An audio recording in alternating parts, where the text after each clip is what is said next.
Vous êtes à l'écoute de Radio J, merci d'être avec nous. Nous sommes lundi matin et le lundi, une semaine sur deux, je vous le disais, et vous le savez, nous avons le plaisir d'avoir en studio Caroline Yadan, avocate et députée de Paris. Bonjour Caroline. Bonjour Ilana. Alors cette semaine, vous proposez de partir à une chasse au trésor.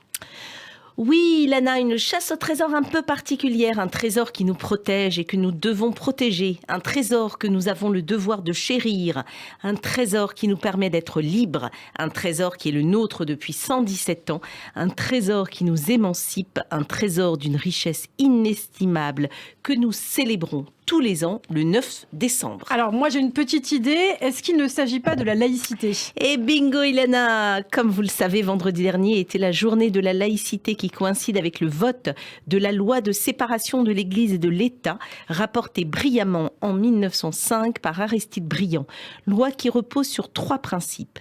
1. La liberté de conscience et celle de manifester ses convictions dans les limites du respect de l'ordre public. 2. La séparation des institutions publiques et des organisations religieuses. 3. L'égalité de tous devant la loi, quelles que soient ses croyances ou ses convictions. En d'autres termes, Ilana, la laïcité s'assure que chaque citoyen, dès lors qu'il respecte les droits et valeurs de la République, puisse librement choisir de pratiquer sa religion sans être discriminé par l'État. Parce qu'elle prône l'universalisme des droits, la République nous permet de vivre en paix les uns avec les autres. Et pourtant, une certaine tendance identitaire nouvelle considère la laïcité comme un vilain mot, voire comme du racisme. Assimiler la laïcité à une offense ou à du racisme est non seulement absurde, mais c'est un non-sens. Un non-sens, car grâce à notre droit fondé sur ce principe consacré par l'article 1er de notre Constitution de 1958, les minorités ne peuvent être soumises ni à l'arbitraire, ni à l'injustice. Ces minorités ne peuvent être des sous-citoyens comme tant d'autres pays du monde. Un non-sens, car l'universalisme issu des Lumières est à l'origine de l'abolition de l'esclavage, de la défense des droits des femmes et des enfants. En réalité, la laïcité est haïe par les fondamentalistes, non parce qu'elle opprime, mais parce qu'elle protège en offrant le privilège de l'indifférence religieuse. Ce qui est inquiétant est que ce soit la gauche, grande défenseuse à l'origine de la loi de 1905, qui renie à ce point ses principes fondateurs en portant aujourd'hui le combat inverse afin de flatter son électorat. Alors quand a commencé justement ce reniement ? Bien, ce reniement a commencé dans les années 90 et plus spécifiquement avec l'affaire des foulards de Creil en 1989. À cette époque, les choses étaient somme toute assez simples. L'ennemi à combattre était l'extrême droite, combat qui regroupait l'antiracisme et l'antifascisme. Puis les choses se sont compliquées. L'apparition de l'intégrisme religieux au sein de l'islam a fait exploser l'antiracisme. Entre la lutte contre le racisme et la lutte contre le fascisme, certains à gauche ont laissé tomber l'antifascisme au profit du seul antiracisme, car il n'était pas concevable d'être issu de l'immigration, c'est-à-dire d'être soi-même victime de racisme, tout en étant un fasciste religieux. La gauche a donc laissé s'installer une confusion entre la persécution des croyants évidemment condamnable et la critique d'un dogme profondément phallocrate, homophobe, antisémite, misogyne, belliciste.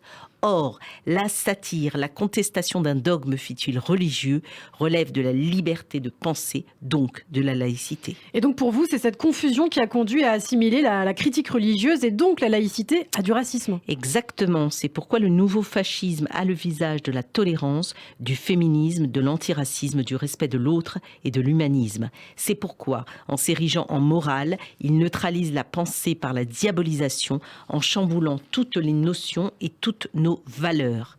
C'est pourquoi, Ilana, nous avons le devoir de défendre toujours le principe de laïcité, en se rappelant que la France n'est pas une couleur, une race, une religion, un sexe, mais une nation unique faite de différences qui nous enrichissent, en se rappelant que les luttes doivent se mener pour tous et au nom de tous, en se rappelant que ce qui compte n'est pas notre naissance, mais nos actions.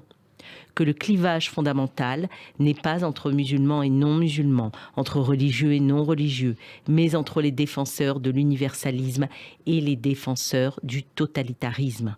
En se rappelant enfin qu'en République, le citoyen libéré de ses signes distinctifs est libre. libre de penser, libre de rêver, libre d'entreprendre, libre de s'émanciper, libre de s'exprimer, libre d'être lui-même.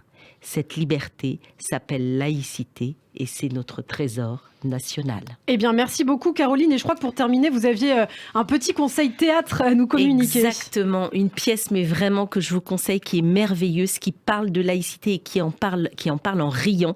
C'est une pièce qui s'appelle 100% Marianne, qui joue au gymnase. Et vraiment, allez-y, allez-y, allez-y. Eh bien, merci beaucoup Caroline pour ce bon conseil. Et oui, le mois de décembre est très froid. Il faut en profiter pour s'enfermer, entre guillemets, dans des salles de spectacle. Et justement, il y a de quoi faire en cette fin d'année. Merci beaucoup Caroline. On vous retrouve très bientôt sur Radio J. À bientôt.